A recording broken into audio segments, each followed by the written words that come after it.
Hi mga kailuto! For today's vlog, magluluto tayo ng version natin ng chicken caldereta.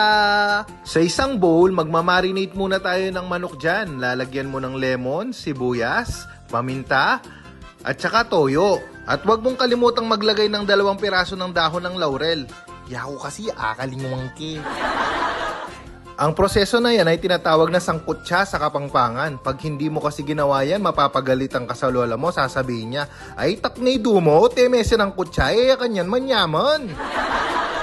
Then, uunahin na natin pirituin ang ating patatas at ang ating mga carrots. Pag okay na, sa same pan, maggisa ka lang ng bawang at saka sibuyas. Tapos isunod mo na rin yung manok na minarinate mo kanina. Yung pagmamarinate pala natin, minimum 4 hours or mas maganda overnight para manuot talaga yung lasa.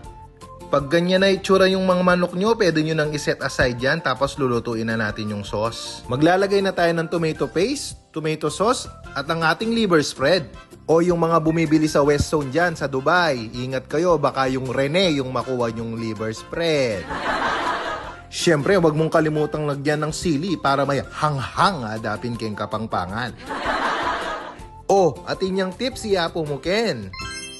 Maglagay ka ng 1 kutsarang peanut butter para maging creamy ang iyong kaldereta. Hahaluin mo lang to ng mabuti hanggang ma-dissolve yung peanut butter. Tapos, pwede mo nang ibalik dyan yung manok at pakukuliin mo lang to hanggang magmantika yung sauce. Ay nuko, sauce pala ang ulam na.